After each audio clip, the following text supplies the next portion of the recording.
Armatures, or skeletons, can be very powerful, but they can also get very messy. If you have a very complex rig with different deformed bones, controllers, constraint-specific bones, etc., you'll want to start hiding certain bones or selectively viewing others so that you only see the bones you need at any given moment. This is where bone layers come into play. Instead of manually hiding and unhiding bones as you work, you can actually place bones in certain bone layers within your armature, allowing you to selectively view any given bone layer or layers at any time. This works differently from collections as there is a maximum of 32 layers, but oftentimes that is more than enough. I'm going to demonstrate bone layers on a simple rig, but just remember bone layers are most often used on complex rigs where organization is necessary for clarity. We can see the bone layers visually in the Armature Properties tab in our Properties editor. This tab is indicated by a green stick figure icon. Once there, you can see this horizontal grid-like pattern which represents our bone layers. You don't have to count them, but there are 32 squares displayed here horizontally. The other 32 squares you see right below the layer section is for selecting which layers from above will be considered protected layers. They're technically still referencing the same 32 layers we see up here, but we'll come back to this section later. Clicking on a square in the grid will enable that layer exclusively, hiding all bones on all other bone layers. Holding Shift and left-clicking on another square will allow you to toggle on or off multiple bone layers at a time. You might notice that the first square here has a small white dot in the middle. This represents the fact that there are bones within that layer, and typically, enabling that layer will make these bones visible.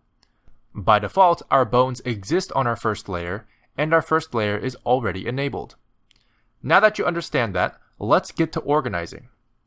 You can choose to organize your bones however you want, but let's say for our sake, we want to simply move our bones of each limb in our rig to separate layers, while still keeping the rest of the rig in the first default layer. So to accomplish this, we'll need 5 layers total, including our first layer. Let's choose 5 layers that'll make sense visually in our bone layers grid pattern. I'm going to choose these 2 for our left and right arm bones, and these 2 for our left and right leg bones. This way, I know that the top layer is generally for left-hand side bones, and the bottom layer is for right-hand side bones. Now, let's move our bones where they need to go. I'm going to start with the left arm bones. To move our bones to a different bone layer, simply go into Pose mode, select the bones you want to move, and go to the Pose menu at the top left of our viewport. You can then select Change Bone Layer. This will pop up a menu that looks exactly like our layer grid that we saw in our Properties editor. For hotkey users, simply hover over anywhere in the viewport and press the M key as in Move to bring up the same layer menu. Now you can simply select the layer or layers you would like your selected bones to reside in. For the left arm bones, we decided to place them here in the second layer of the top row. Once we do that, you can see that our bones have disappeared from our viewport as they are now hidden in the second bone layer, while we still only have the first bone layer enabled. Let's repeat this process for our other limbs.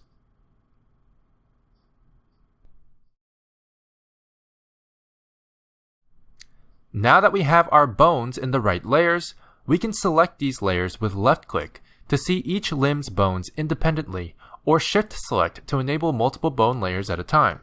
You may have already noticed that only one square in the grid pattern actually has a filled white dot, while the others have a hollow white dot. The filled-in white dot simply indicates which layer your last selected bone, or active bone, is on, while the hollow white dots simply indicate that there are bones present in that layer. And those are the basics of bone layers, but we haven't touched on what this protected layers section does exactly. For most beginners, you probably won't have to touch these settings, as they refer specifically to when the rig is imported into other Blender files and referenced as a proxy. Protecting a layer tells proxy rigs of this source that bones on that layer should prioritize and reference the original data from the source file if the source changes. Referencing files is most common in studio environments or group productions. And those are the fundamentals for bone layers, but for further organization, I also recommend bone groups. What are bone groups? Well, let me just show you real quick. Bone groups can be edited right below the bone layers in the armature properties of our properties editor. Expand that and you'll see a very familiar interface if you've worked with vertex groups already. To create a new bone group, simply press the plus key. Double left-clicking a group will allow you to rename the group to whatever you want. I'm going to call this left. And now, since you probably know what I'm going to do, let's create another group called right.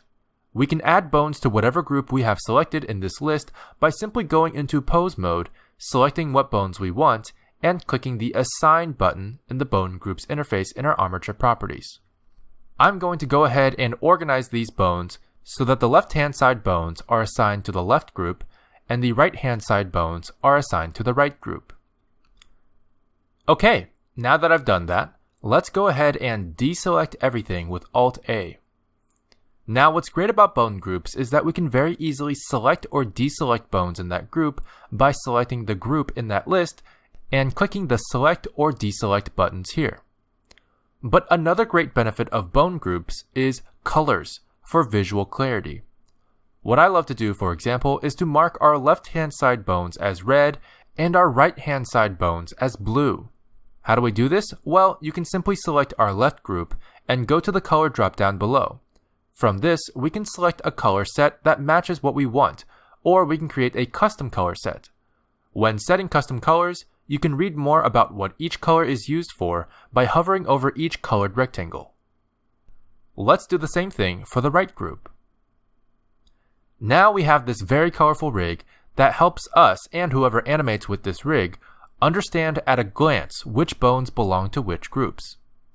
Important note, unlike vertex groups, bones can only belong to one bone group at a time. I hope you find these tools useful for understanding and organizing the bones within your rigs.